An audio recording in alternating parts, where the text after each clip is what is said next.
अस्सलाम वालेकुम। Welcome to my video. आज इस वीडियो में हम बात करेंगे प्रॉपर्टी खरीदी फरोख्त पर अदा करदा टैक्स को रिटर्न में कहाँ दिखाएं और उस प्रॉपर्टी को अपनी टैक्स रिटर्न में किस तरह से शो करें ताकि आप आने वाले इश्यूज से बच सकें। प्रॉपर्टी बेचने के लिए कितना टैक्स अदा करना होगा, इसके बारे में भी हम इस वीडियो में बात करेंगे। वीडियो स्टार्ट होने से पहले अगर आप मेरे चैनल पर नए हैं तो चैनल को ज़रूर सब्सक्राइब कर लें। चलते हैं वीडियो की तरफ। सबसे पहले आप आइरस पर लॉगिन कर लें। लॉगिन करने के बाद आप कैसे चेक करेंगे कि प्रॉपर्टी पर कितना टैक्स आपने अदा किया है। उस पे आप यहाँ पे MIS पर आएंगे और इंफॉर्मेशन सेंटर पर क्लिक करेंगे। पेमेंट डिटेल में जाएंगे और यहाँ पे सर्च करेंगे। सर्च करने पर आप यहाँ देख सकते हैं कि प्रॉपर्टी सेल पर जो आपने टैक्स अदा किया है वो यहाँ शो हो गया है। ये 45,000 वो टैक्स है जो प्रॉपर्टी सेल पर अदा किया है। जो टोटल अमाउंट थी उस जगह की वो 15,10,000 है। तो ये जगह पर इतना टैक्स अदा किया गया है, इसको हम अपने टैक्स रिटर्न में किस तरह से ज़ाहिर करेंगे। अब हम चलते हैं अपने ड्राफ्ट की तरफ। तो आप भी अपना जिस भी टैक्स ईयर का ड्राफ्ट बना रहे हैं आप उसको चेक कर लें कि ये आपकी प्रॉपर्टी किस टैक्स ईयर के अंदर आती है। जिस टैक्स ईयर में शो हो आप उसमें ही इस टैक्स को लिख सकते हैं। ड्राफ्ट ओपन हो गया हमारे पास। अब इस टैक्स को लिखने के लिए आप टैक्स चार्जेबल पेमेंट पे आएँ और यहाँ पर एडजस्टेबल टैक्स में आ जाएँ। एडजस्टेबल टैक्स में आपको जो सर्च करना है, यहाँ पे जो सेक्शन लिखा हुआ है 236C, इसको आप सर्च करेंगे। थोड़ा नीचे स्क्रॉल करेंगे तो आपको मिल जाएगा यहाँ पे 236C। जी रकम ये 236 आपको शो हो गया यहाँ पे। यहाँ आप लिखेंगे आपने इस प्रॉपर्टी पर कितना टैक्स अदा किया था। सेल करते वक्त जो टैक्स अदा किया था वो 45,300 है। आप ये दो बॉक्स बने हुए हैं यहाँ पे प्रॉपर्टी सेल के। तो आप खुद देखेंगे कि अगर आपने प्रॉपर्टी एक ही साल में ली और उसी साल में सेल कर दी है तो आप इसका टैक्स देखेंगे फर्स्ट वाले बॉक्स में।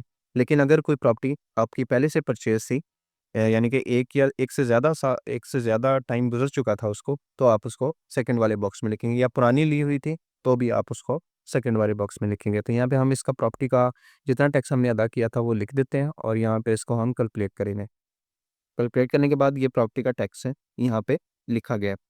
अब ये प्रॉपर्टी सेल का है। इसी तरह से अगर आप प्रॉपर्टी परचेज़ करते हैं तो आप यहाँ पे नीचे देखें, purchase transfer of immovable property 236 के।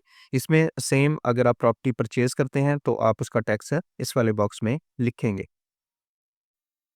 और इस प्रॉपर्टी का यहाँ पे टैक्स आ जाएगा। अब हम इस प्रॉपर्टी की सेल को अपनी वेल्थ स्टेटमेंट में भी शो करेंगे। उसके लिए आप पर्सनल एसेट पे आएँ और यहाँ देखें जो प्रॉपर्टी हमने सेल किया है वो यहाँ पहले से मेंशन है। अब क्योंकि ये हमने सेल कर दिया है तो हम इसको यहाँ से रिमूव कर देंगे। रिमूव करने के बाद हम देखेंगे कि इस प्रॉपर्टी पर हमें कितना गेन हुआ था। ये प्रॉपर्टी हमारी इनहेरिटेड थी, विरासती थी। तो इसके ऊपर जितने भी हमने सेल किया है इसको, वो टोटली हमारा गेन है। तो उसको रिकंसिलिएशन ऑफ नेट एसेट में आके हम यहाँ पे दिखाएँगे।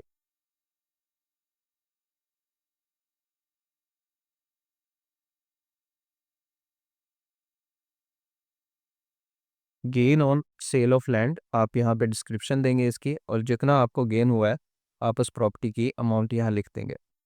इस तरह से अगर आप कोई प्रॉपर्टी सेल करते हैं तो आप कहाँ से रिमूव करना है उसको, उसका टैक्स कहाँ लिखना है और उसका गेन किस तरह से दिखाना है वो आप सीख चुके हैं।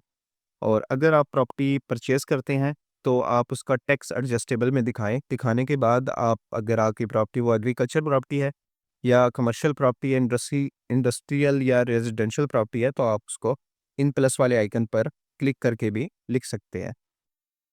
उसका एरिया कितना है आप यहाँ पे उसको मरलों में भी बता सकते हैं या स्क्वायर यार्ड में भी बता सकते हैं।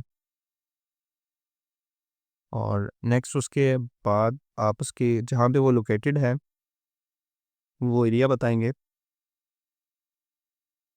फिर उसके बाद सिटी और डिस्ट्रिक्ट बताइए आप। तो इस तरह कंप्लीट एड्रेस उसका बताएं और जितने में उसको परचेज़ किया है वो अमाउंट भी यहाँ आप लिख दें। अगर वो ट्रांसफ़र हुई है, यानी कि वालिद के इंतकाल के बाद आपके पास ट्रांसफ़र हो गई है, तो वो आपकी इनहेरिटेड यानी कि विरासत में आ जाएगी। जिसको आप खुद परचेज़ करेंगे उसकी अमाउंट ही यहाँ आप लिख सकते हैं। जैसे 4,50,000 में अगर आपने कोई प्रॉपर्टी परचेज़ की है तो आप उसकी अमाउंट यहाँ लिखेंगे। इस तरह से आप अपनी प्रॉपर्टी सेल और परचेज़ यहाँ पे ऐड कर सकते हैं या रिमूव कर सकते हैं उसको। मज़ीद इस तरह की इन्फॉर्मेटिव वीडियो के लिए मेरे चैनल को सब्सक्राइब कर लें। मिलते हैं नेक्स्ट वीडियो में। अल्लाह हाफ़िज़।